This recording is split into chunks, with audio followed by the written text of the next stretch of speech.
بسم الله الرحمن الرحيم. السلام عليكم ورحمة الله. أخوان، مثل ما تلاحظون ومثل ما طلبتوا من عدة أحجام حارس تكساس، هاي راح نوثقها لكم، والأعداد كلش محدودة. سبق هذا المقاطع هاي صورنا لكم الكميات، هسه حاليا باقيات يعني مثل ما نقول مفرد، يعني ما يتجاوز 50 شتلة. عندنا هاي الشتلة عمرها 2 ضبط، طبعا ماخذ 100 أقلام، 2 ضبط من زراعة القلم لليوم، 2 ضبط أو 2.5 بالزايد.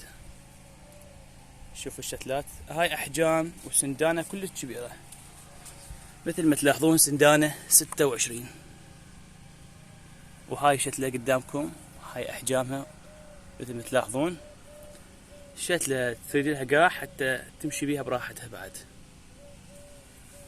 استحقاقات تحويل. شوفوا أخوان، شتلات أعدادها كلش قليلة وبدايات تزهير، وشوفوا ما شاء الله بالساعة شفت حتى من الجذور مطلعة شتلات، بس وين ما أدري. هاي سبحان الله، شوفوا هذا جذر أخذوا شتلات، بقى جذر شوية طلع شتل، راح تبقى مكانها. راح نشوفكم البقع من الأحجام الصغيرة. خليني أقول لكم السعر، هاي سعرها 15,000 دينار. راح نشوفكم الأحجام الصغيرة وأعدادها كلش قليلة بسعر 5000. أخوان، هاي الشتلات اللي متبقية أم 5000 دينار، أحجام صغيرة، أقلام السنة الجاية يصير نفس اللي شفتوهن. فهاي حبيت أوضح لكم. شوفوا، واعتقد محجوز من عندهن 8، من ذني 8، يعني لو تحصل لما تحصل اللي يريد من هاي الشتاء. أما ذاك الخشن باقيها 30 وحدة، السعر الوحدة 15,000 دينار. الجات تروفة قلت لكم بقى فقط هذا الريز للمفرد.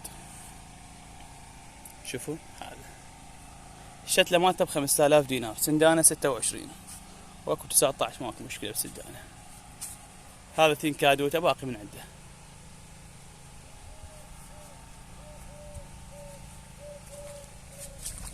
ورد القهوة حنطيكم أسعار كلش حلوة للأحجام الأمايات. هاي الأمايات اللي أخذت 100 أقلام، كل سنة أخذ من عندها، وإذا كاثر من عندها هذا الشتل. شتلات خشنة بشكل يعني بس يتحول بالقاع راح تشوف شكلهن وحجمهن بشكل ممتاز جدا. شوفوا فول قطمر، هاي سعر الجملة أو جملة مفرد ب10,000 دينار من الأخير. باقيات شي قليل، الصغار خلصان تقريبا، أو مو خلصان، باقيات بس هذني باعوهن، بس هذني. أما هذا الريس كله محجوز ونباع بفضل الله، وذاك أيضا من باع. البنفسجي باقي بس هاي الأحجام الصغيرة، هاي الأحجام الصغيرة. هذا ريز، شوفوا، وهذا ريز. خليني أشوفكم ورثة اللي ما يعرفها، أنا عندي مايات بس خلصن. أخوان، هذا البنفسجي اللي قلت لكم عليه، شوفوا بس دني محجوزات للعالم. فهاي الشتلة اللي شوفت لكم اياها الناعمة السنة، بس هذا الوردة مالته وبعد أكبر، وناشرة بالستوري الأشجار اللي عمرها 1 أو 2 ايش قد وصلت أحجامها.